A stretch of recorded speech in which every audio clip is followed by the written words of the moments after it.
Gather, veterans. It's time to join the fight. The long war begins. The white zone is for loading and unloading of heretics only. The red zone is for loading and unloading of traitors only. Mind the gap.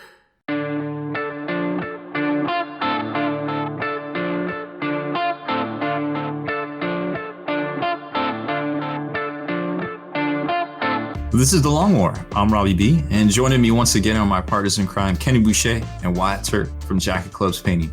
What's up, guys? Yo, dog, great to be here. Yo, what's up? So we're back. I'm actually, what's today? Wednesday. Today is Wednesday. I'm gonna hop in the car in the morning, drive down to Atlanta for Warzone Atlanta, running the Long War doubles on Friday, and got a day of travel time in there. My Annie Cat says I can do it, so she's gonna pay me. It's pretty nice of her. But I'm excited to get out there and do my version of the East Coast tournament circuit. Saying hi to everybody, run an event. I guess you guys run the event earlier in the year at the big one at LVO. Yeah. Meow. Well, that'll be the big one. Yeah. And yeah, that's the big one. That's the biggest one that we do. That one was popping, and there should be one at Adepticon as well. Adepticon, yeah. And the app is. Sure I think they've scaled it back. Yeah, that adds up. They have some other. They have some other things happening. I think they just need a bigger venue, to be honest. We continuously have grown that event every year, and it's. Of course, it makes sense to make it smaller because demand would justify that. Yeah. Isn't next year's Adepticon the last one at that the their contract expires? Yeah, they finally get to change venues. Right. Yep, that is correct. Well, either way, it'll be fun. I think we got 50 people now for Warzone Atlanta. 25 teams. Yeah, 25 teams. I think we'll have one or two drop, and then there'll probably be some folks that show up. Yep. It should be easy. The app makes things easier than ever before. Yeah, we got everything plugged in there. So that's a public service announcement. You're going to have to get a BCP account if you don't already have one. And it is easy, and we've gone through this before in the past. If you don't have one, it takes like 10 seconds to sign up, and you will come in and you will register, and you will be directed to the app. Super easy. Yep. And actually, email's already gone out with all that information to all the team captains.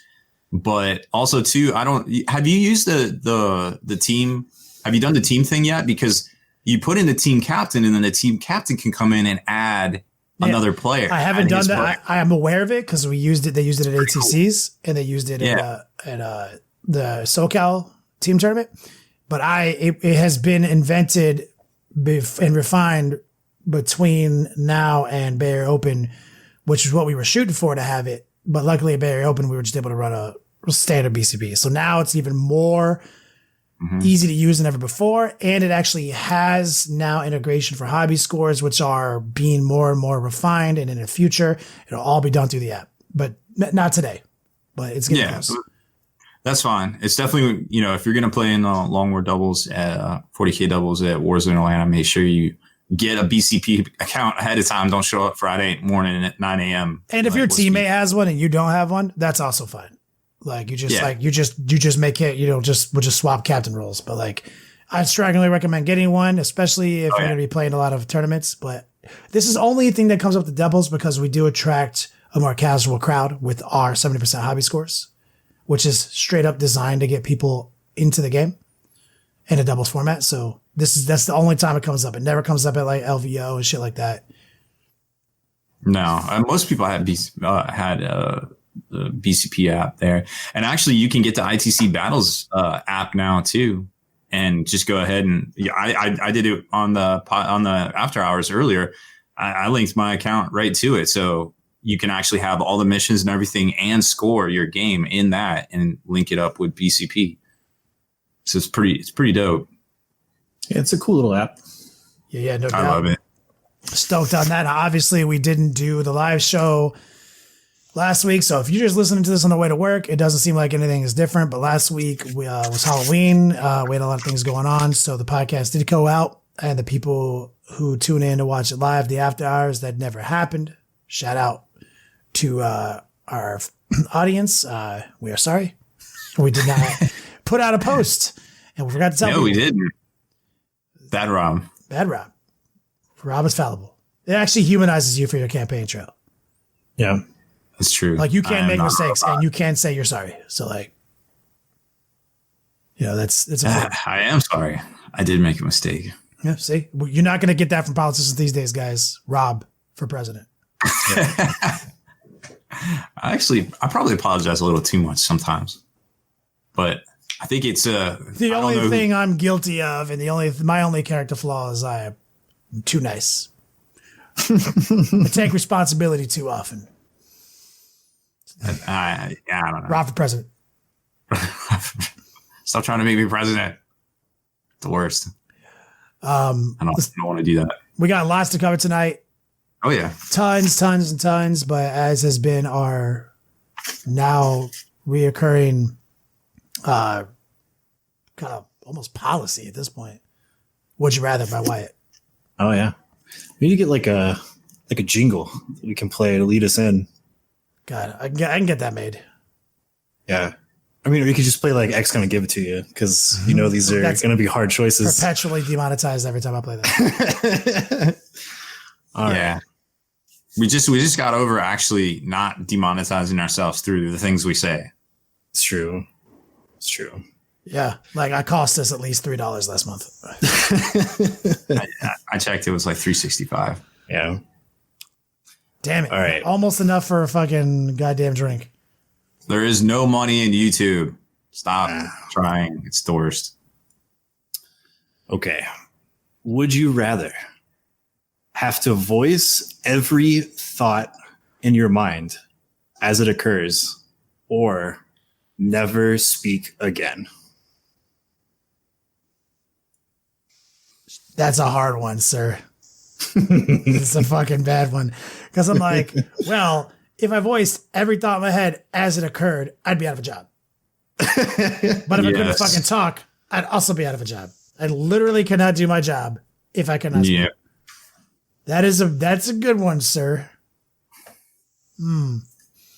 I think I'd have to pick voicing every thought in my head as it occurred and just get really good at therapy and controlling my negative thoughts and toxic feelings about things that every human has like in their heart. You know what I mean? And you're like, you see something happening and you think the worst thing possible with that person, but then you don't say it. I'm going to have to really learn to get on top of that.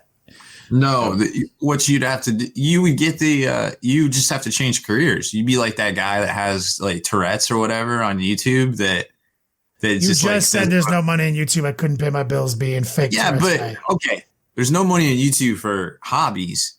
But if you're that guy saying all the Tourette's stuff that's hilarious all the time, I'm sure he does okay. I guess I could be like a political analyst, which doesn't seem like it requires actually any actual credibility. Like you just become that. So I'd be like the most ridiculous. I just get into political. I would just become a political analyst. You could be like that dude, Mad Money. You could, political analysis. You could out. Like, that guy's a liar. That guy's a liar. Yeah. You could out Alex Jones. Yeah. I just want you to think about it. Next time you're driving around town, Rob, I just want you to think about this discussion while you're driving around town and all the little things that pop in your head when like somebody's taking too slow in the crosswalk, somebody almost cuts you off, just normal things. And I want you to just like be aware of like how hard your brain goes and then like what you physically do and don't say. How often a day the things that might go through your head are just ridiculous. Like I think about that all the time. It's almost like the movie Liar Liar, sort of. But like NC-17. Yeah. Like the shit. Yeah. I'd have to pick, say whatever I'm going to say, whenever I'm going to say it, and just get good. I might have to take like a self-imposed like break. You know what I'm saying? Like just go written. Oh my God. Does it apply to written word? No. Oh my God. Thank God. And so like I had to like kind of scale back, blog a little bit more, do my painting tutorials with captions only for a little while as I'm learning how to process this new vocal disability that I have, this new curse. And then I'd have to come back out. And I'd probably be a better person at the end of the day. You have to go to the Himalayas and study with the monks to achieve inner peace. Does the genie make me understandable instantly to other languages too? Like if I went to China, like they can understand all my negative thoughts that I vocalize? I mean, if they spoke English. Oh, thank you. Okay, so there is. I mean, you're not like a babblefish. It's like you're still you. You speak English. Word. Oh, okay, benign genie, you've given me a couple of avenues to make myself a better person, and I will take you up on that, and I will say everything on my mind as I say it. You, Rob, what would you do? I don't think I'd talk again, because the shit I think is probably terrible. I know it's terrible. And a big part of your job is actually not actually talking. You could still do a lot of your I can job. just write stuff. Yeah. I mean, I don't know. But then if I'm writing it, I'm kind of thinking it. So I might have to be saying it too. He said, that'd be bad. So you can still edit your text. It can be edited. Yeah. Okay, good. Then yes. My job really doesn't require me to talk. And I can go without making videos ever again. That's fine. No, we might actually pioneer a new form of podcasting too. You know, like those videos that were popular for a while where people would hold up the index cards that had words on them. and they'd slide them down. Well, it might be like, you're on the show and that's how you interact with us. I'm on the show, desperately not trying to talk. and then Wyatt just does all the actual talking. I'm like, oh my God, don't think anything. The worst. It'd be the most preposterous podcast experience. It would be something for sure. Why would have to talk in voices though? He'd have to do caricatures. He'd also have to be in charge of we'd have to change streaming services so he can mute me. Yeah, because there's definitely demonetized. Yeah, I mean definitely some stuff would come out. I'd be like, okay, well. He's got his finger on that mute button quick, and I'm just freaking out to the camera. We just have somebody hitting the little beat button, fucking Morse code every time Kenny opens his mouth. Just every other word, just hitting that beat button. You could probably still see what he's lip read him though. I don't know. That's a good one. That's one of the best ones, Wyatt. That is a good one. Super difficult, but for different reasons. I like it. All right, Rob, you got some nerd shit for us? Yeah, I got that tabletop market watch. So first off, talking about organized play, ATC, that's the American Team Championship ticket sales, went on sale November 1st. So get your 5-man team registered. I think that's a month early in 2020. So I believe it's middle of June-ish. I don't have the exact date for you, but it is a month early, and then it's going to go back to the normal middle of July weekend in 2021, I believe. Adepticon also, John Patrick told us that the registration starts December 8th. I don't remember if it was normally in December. I feel like it was in November last year. Yeah, I feel like it already happened by now. I know I feel like it was November in the 20s last year. It was. Yeah, it does seem like it was. I'll have to go back and look. I'm sure I wrote an article about it. But we'll check on that. So 2 great events coming up. Of course, this weekend I'll be at Warzone Atlanta. So if you live in the Atlanta greater metropolitan area, it's a ginormous city. Come out and say hi. I think it's the airport Marriott, I want to say. One of the many Marriotts in town there. Next week, we're going on pre-order this week. Of course, all the Bone Reapers are coming out, as well as the new hobby tools and stuff this weekend at your local game store or GW store. So check those out. And then next week, the White Dwarf. Right? Yeah. So what Rob meant to say was this Saturday, Games Workshops are going to be filled to the brim with Boner Boys. Boxes and boxes of Boner Boys. Yeah. Yeah. Get your boners this weekend at GW. Is that what you want? Grab your boners at GW. Okay. Grab your boners. Yep. There you go. Boners for money? Yep. Bone Reapers do have boner in the name. As I found out when I was typing it out one day, and I almost published an article that said boners. I mean, it couldn't be any worse than an article that just said dicks 75,000 times. That also never happened. And if it did happen, people would just think the Psycat had, so it's fine. Damn, they do have boner in the name. They do have boner in the name. The worst. So next week we get new rules. Inquisition and the White Dwarf. That's exciting. Maybe. Who knows? But something.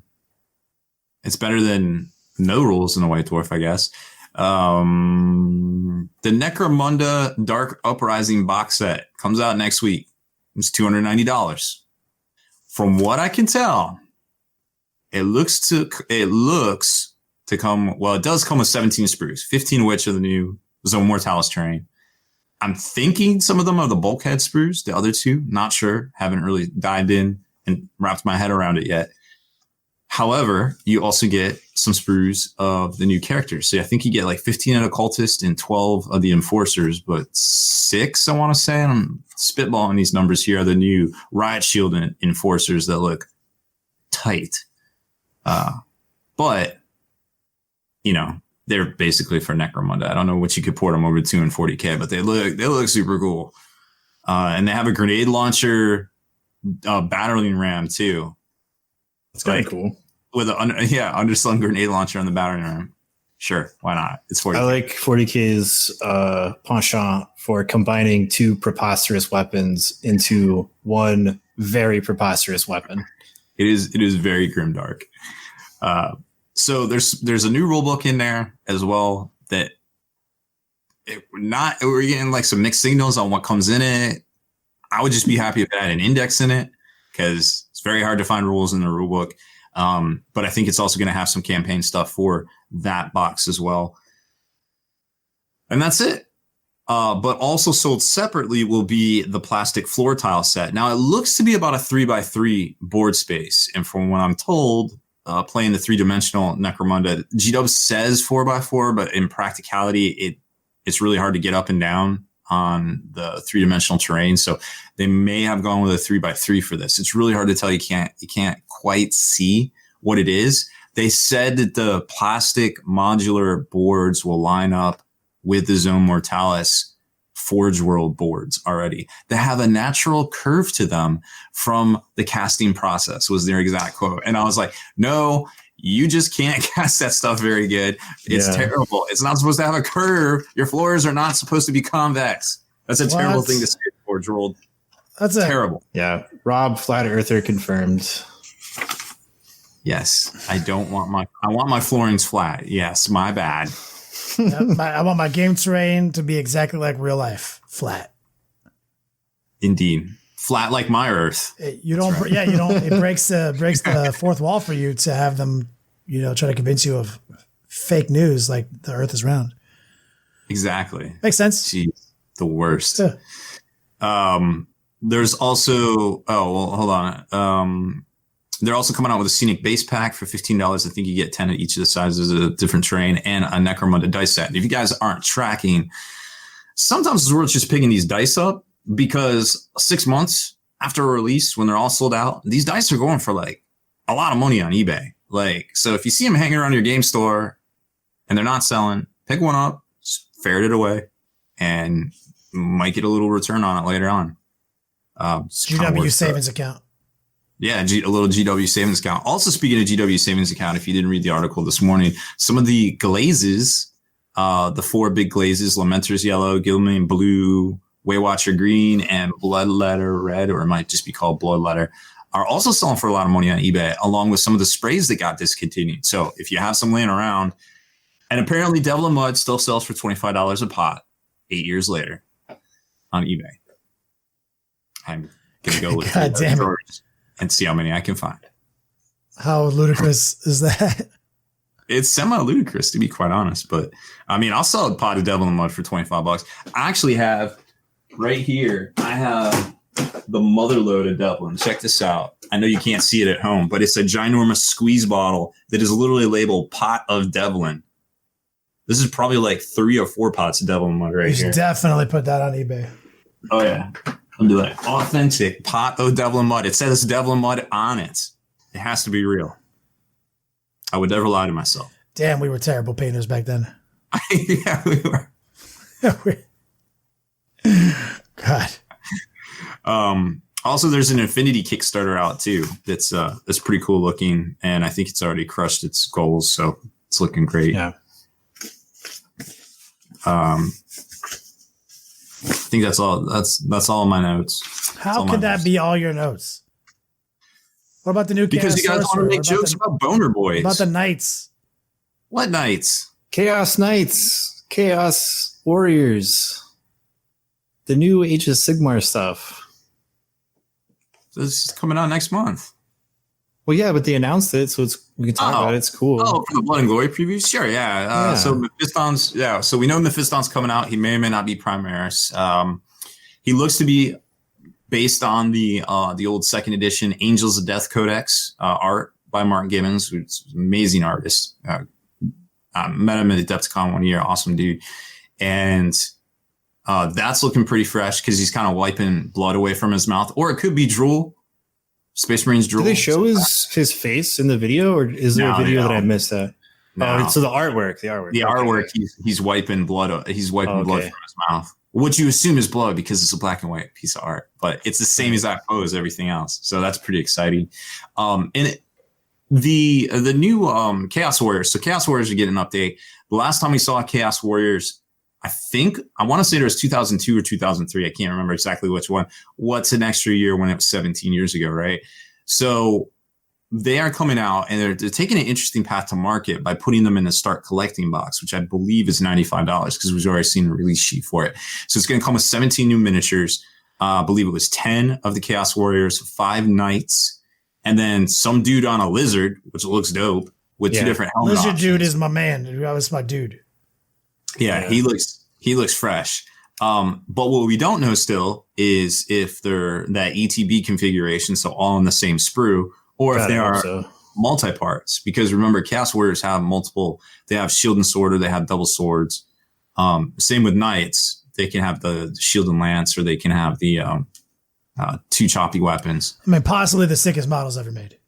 Or not 2 choppy weapons, but yeah. But anyways, they look super good. I'm hoping they're a multi-part kit, but it wouldn't surprise me because GW did flip the script and they're taking the Shadow Spear box and they're splitting it into 2 Start Collecting boxes. They took out the Primaris Librarian and Primaris Captain, the hobos. They took the hobos out. They left the other hobos in there, and now they're selling those as Start Collecting. So it could be multi-part. It could be ETB. We just don't know.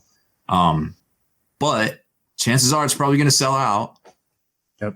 So if you want it, you got to get it. And I imagine too, and I probably need to order one myself because it's such a dope model. I'm gonna tell you like I tell everyone, it likes you and it wants you.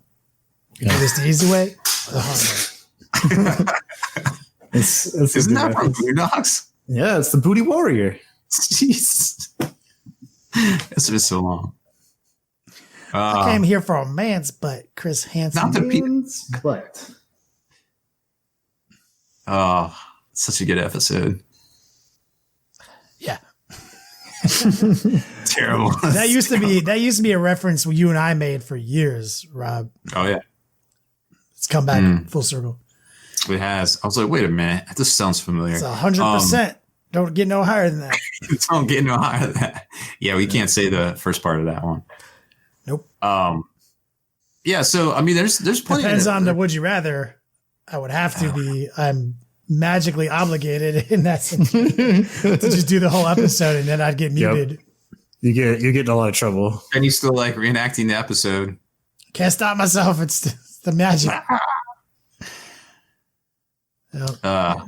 It'd be so good. But yeah, the previews of Blood and Glory were definitely good. I think there's some Warcraft stuff coming out that I think were some of the rumor engines too. Some cool ogres and a giant cat thing. Yep. That model looks sick. Yep. But I think, and I think one of the other things to come out that was kind of important at Blood and Glory 2 was that the Sisters of Battle starter box that's coming out on Black Friday is ETB basically. It's Shadow Spear configuration. It's not the pagan slot, but it is all on the same sprues. There's probably 2 different sprues, and you probably get 2 of the same sprues. So there's probably 3 total sprues in there, like we saw with Shadow Spear and Dark Imperium and stuff. but the models still look dope. You know, I'm hoping they come out, which we kind of already know because they priced with their giveaway. They priced the Battle Sisters at $60 US. So that is the Primaris pricing. So there's probably a multi-part kit coming out at some point for for most, I would hope, most of the stuff out of there. But we know at least the vehicles for sure. Can we go back to the Necromunda box for $290? Why is it worth $290? No one knows. Unknown. It's one of the eternal questions we'll never know. Seems kind of high, but let's slide into. So we covered Warzone Atlanta. That's a thing. ATC ticket sales, a thing. Mm-hmm. Look for Adepticon to go next month on sale. Yep. And are there any other sales? Lifetime membership sales? Lifetime membership sales at thelongwar.net. Get your free jersey or other assorted swag by signing up today. We do have a limited edition jersey with the new fresh Long War TV logo, the rebrand. It's available November only, and you get that $35 sweet store credit to buy that jersey while it's limited, or anything else you want if you don't give a fuck about jerseys. You can get yourself a hoodie. It's cold out there. Yeah. And we get booze. And then we buy liquor. Restock the winter coffers over at the HQ, Cat Command Center. Actually, I mean, it helps get us to events like Adepticon and Warzone Atlanta. Yeah, predominantly we do a lot of drinking at those events, and we can try to professional. Right, it is booze. Maybe it's groceries. We can try to professional it up all we want. It does aid us at these events, and drinking is a big part of these events for us. So a certain percentage of that will absolutely go toward keeping Wyatt into his. What's your deal right now? Rum? No, bourbon. Bullet. Yeah, Bullet.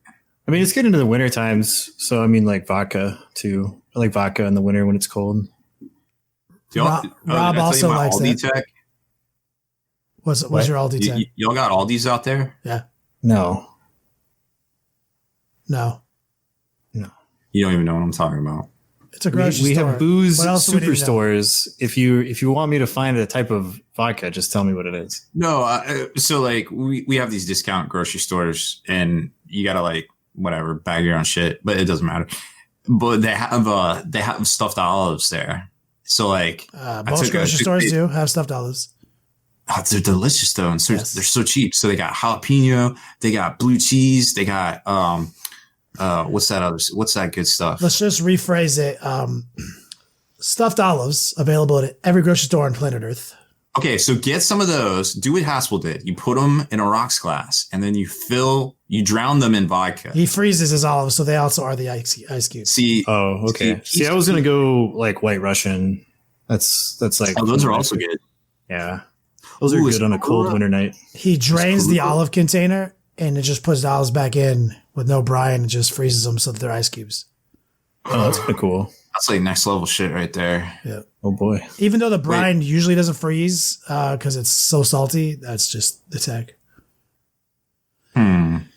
But yeah. Wow. He's good at this. Blue cheese stuffed olives in a martini are real good. So good. It's that salt. I love it's gotta be it. But yeah.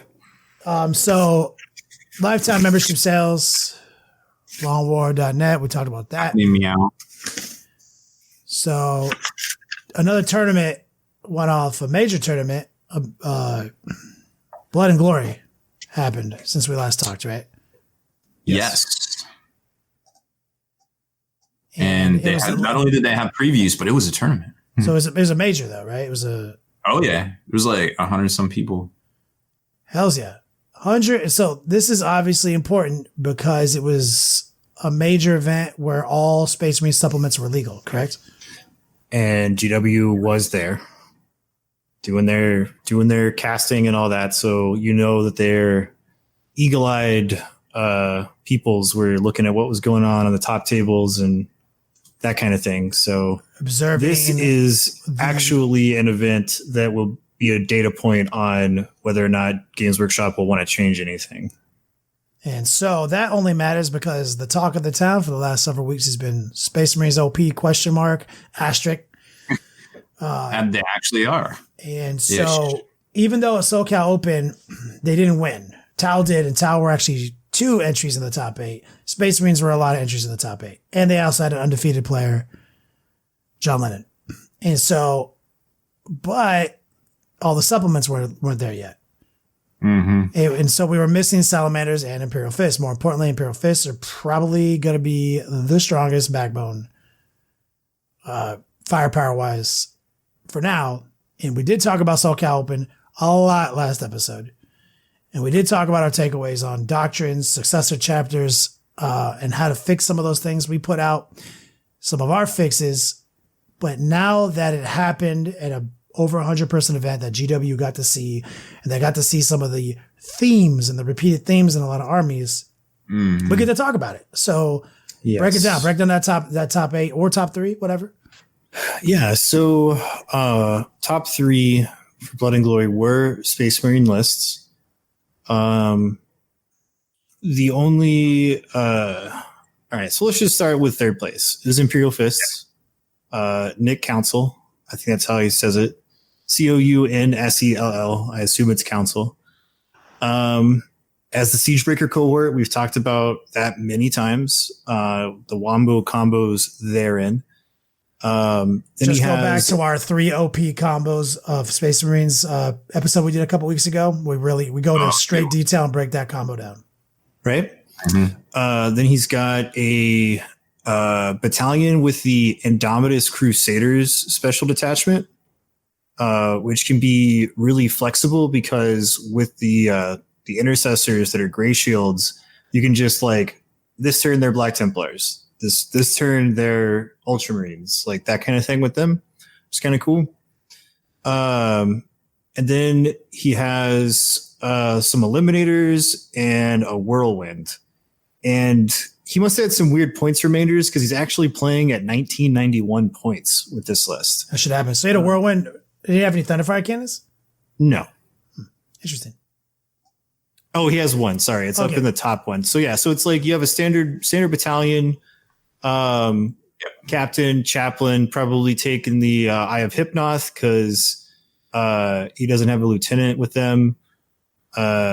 Infiltrators, intercessors, like all of his intercessors have Stalker Bolt rifles. And he's got the tech for 10, 20, 30, 40 intercessors with Stalker Bolt rifles on the table. Tech is so strong for Imperial Fist right now. Yeah, it's crazy strong. Devastator Centurions, Thunderfire Cannon, Whirlwind. So yeah, he's got a total of 2 Whirlwinds and 2 Eliminator squads. That adds up. Whirlwind, -1 AP, reroll the hit wound. It's a good price tag. Yeah, he's got some other cool stuff. He has like a ancient in there, so that guy's probably walking around next to those Centurions and maybe one of the 10-man intercessor squads for those like shoot when you die rolls. It's pretty really sweet. Good when you got those kind of special rules attached to it. Yeah. So yeah, pretty strong. Second place was Alex Petford with Iron Hands. And he's actually playing Iron Hands, not a successor. He's got a spearhead with a lieutenant, tactical warsuit, Dorito Dreadnought, Mortis Dreadnought, Executioner, Thunderfire. So is he doing the Dorito with the 5-up invulnerable aura? Because they can actually do Let me read it.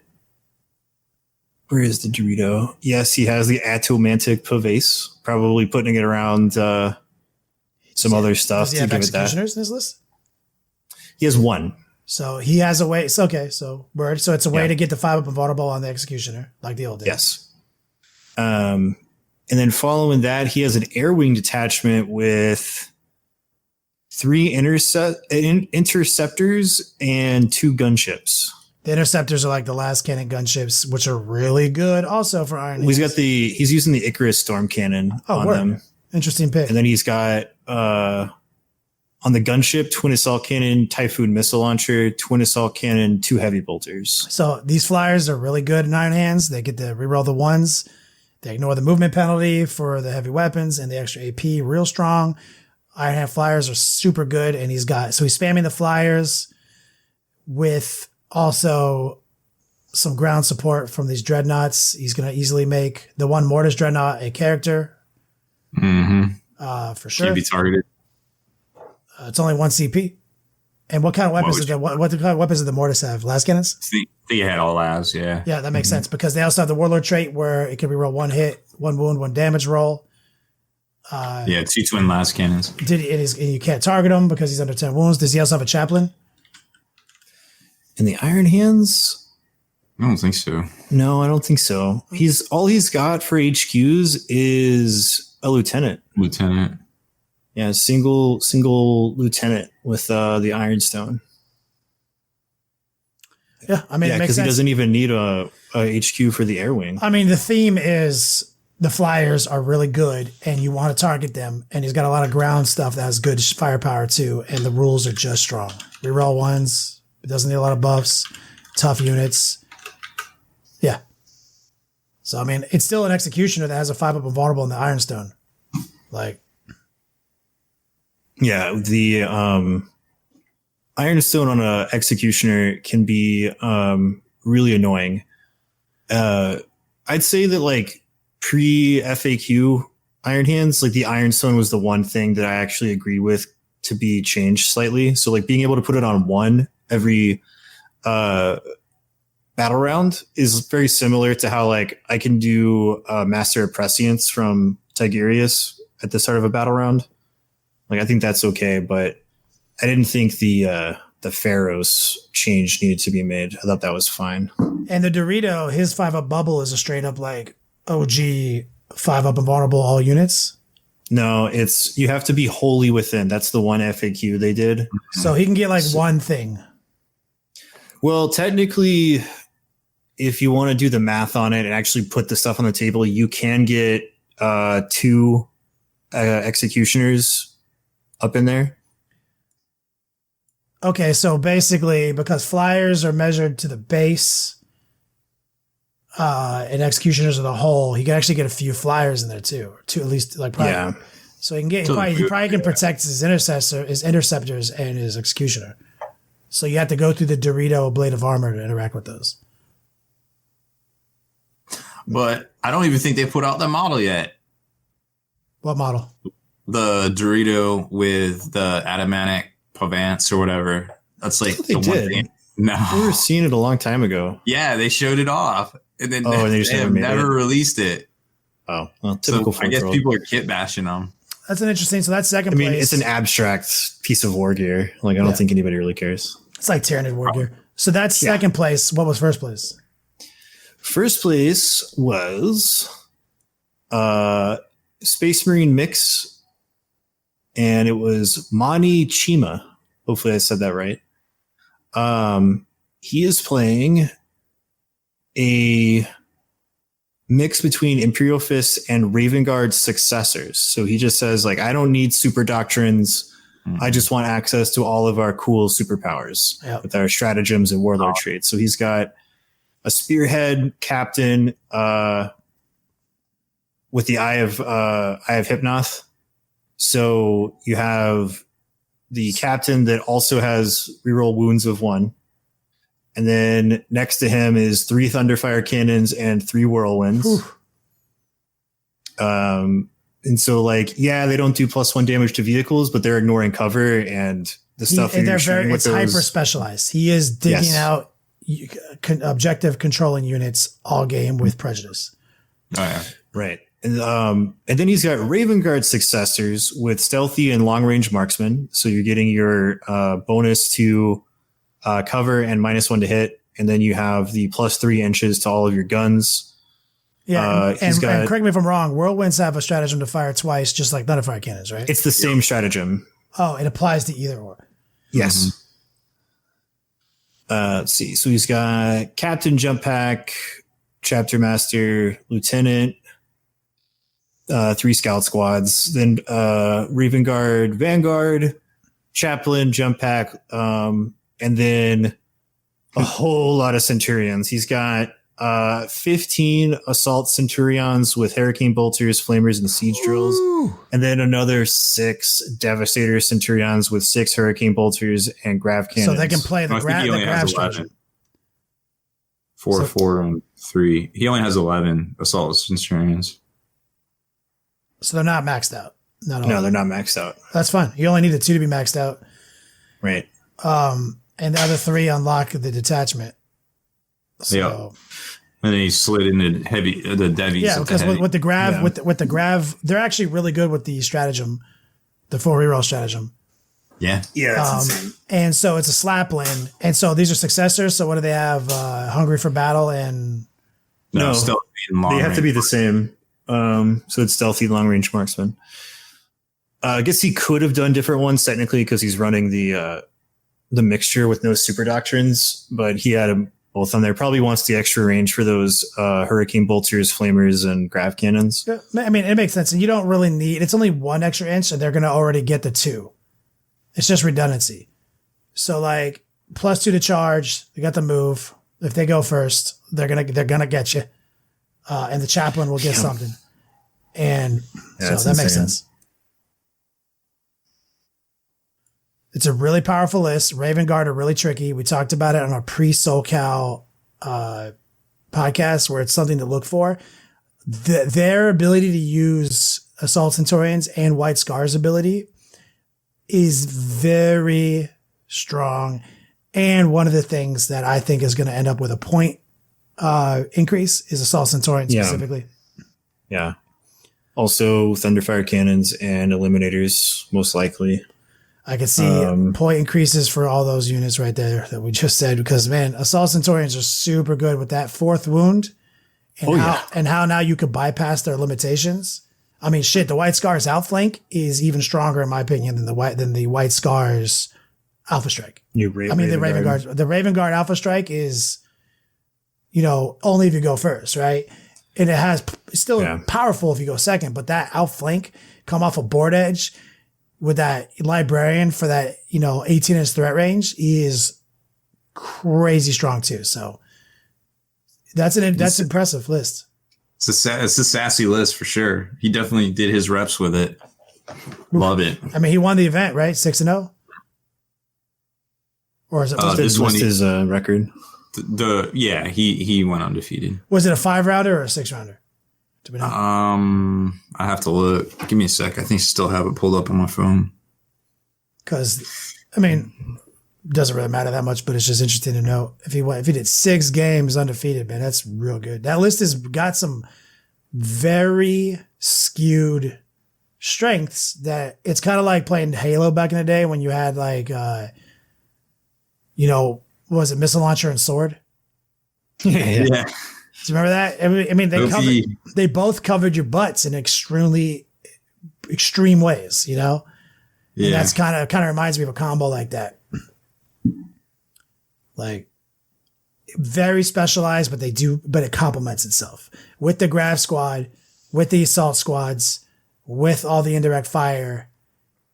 It kind of covers all its bases in very powerful ways. I mean,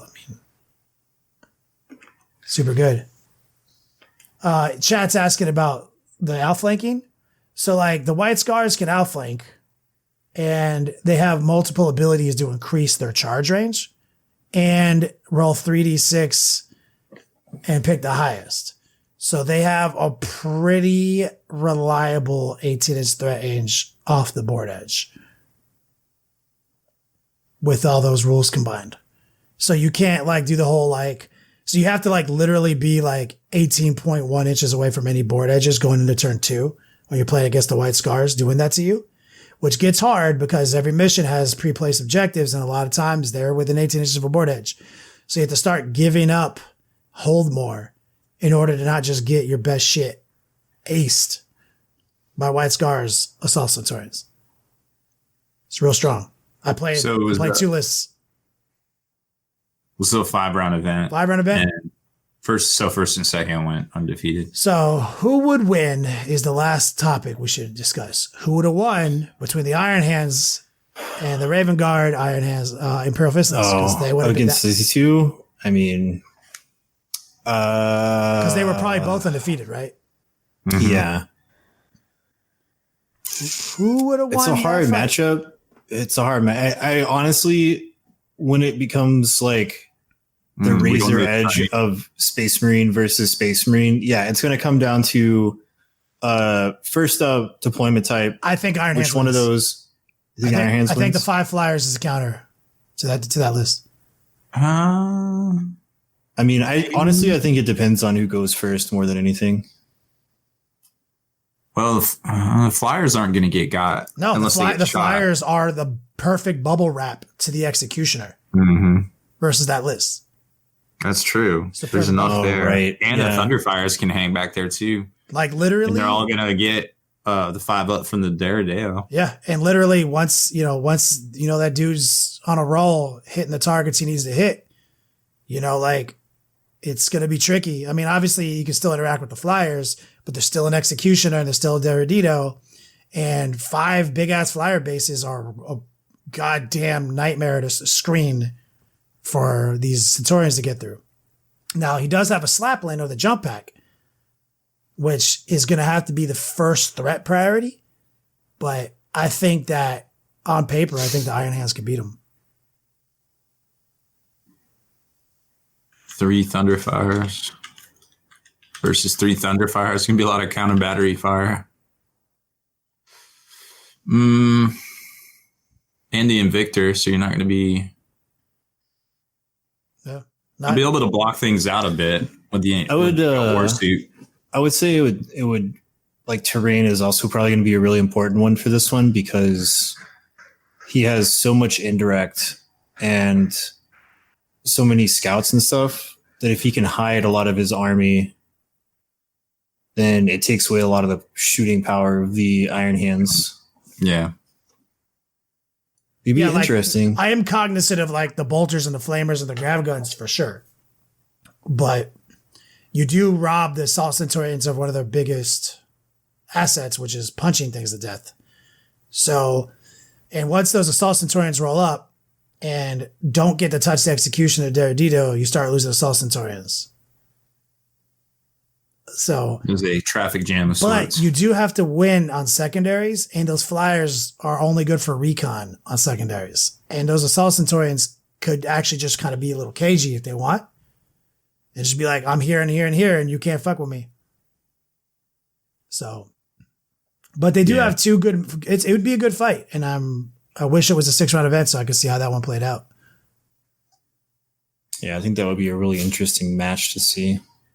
Because you get to see 2. This guy is actually, he's actually running Iron Hand, so he is going to get the crazy Overwatch. Yeah. And going to have Feel No Pain on all of those Flyers. Yeah. They're not that easy to kill. And when you say, and like say you get to that fucking Executioner, it kills a lot of things. Especially because you can only bring like 1 squad of Assault Centurions with him, right? Well, it depends on which one he takes, because then he can bounce back and pick up another one and bring him. Well, he only gets to bring 1. So only 1 at a time.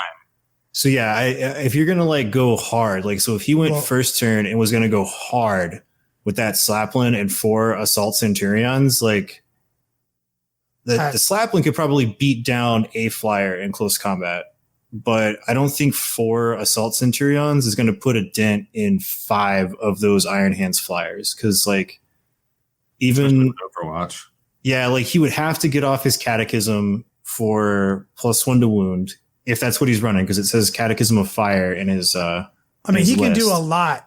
He can do a lot of target. What is it? Focus. Like he could definitely focus down and try to punch a hole in the line for sure. But 4 Assault Centurions charging a Overwatch 4s with rerolls Executioner is also a bad move. Real bad because they don't have an invul save. But they do have the Warlord. I think doesn't the Chaplain have Ignore Overwatch as one of his relics? Typically, it's not listed here, but that's what it is. Probably what it would be. So he'd have to charge in first. So yeah, lots of variables that have to go off. Yeah. So I think it's a really good fight. Like, I think 40K is just a variable in general.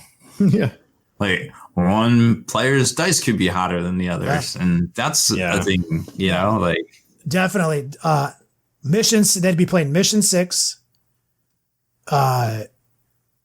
Deployment matters, terrain matters. I think that on paper, because this guy wins the event, right? So he is the favored. He already won the event, like because it was 5 rounds. But if it went 6 rounds, does the flyer list have what it takes to fight him? I simply think it does. It doesn't mean it'll win. Yeah, it'd be very interesting to see what would happen.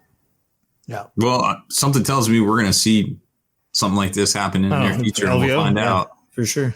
I mean, Warzone Atlanta 2 is coming up, so I'm not sure if they're doing 6 rounds though. I assume all the supplements are. Yeah, I think allowed, it's all legal. right? Yeah, I think the only thing that's not going to be legal, at least at the Long War Doubles, the only thing that's not legal is the Inquisition rules, which are coming out next week anyway. So okay. Matter. I think everything else is at least 2 weeks old, if not more. Yeah. Yep. Well, I think we discussed all the things we said we were going to discuss. Rob? Haspil, take us out. Oh. Haspil will be back in a couple of weeks if New Zealand doesn't keep him. If he doesn't find a job. He said he would literally just be he said he would just be a janitor if they let him. Quit his job. Come back. For exclusive content, early access videos, and more, become a veteran of the Long War today. It's thelongwar.net.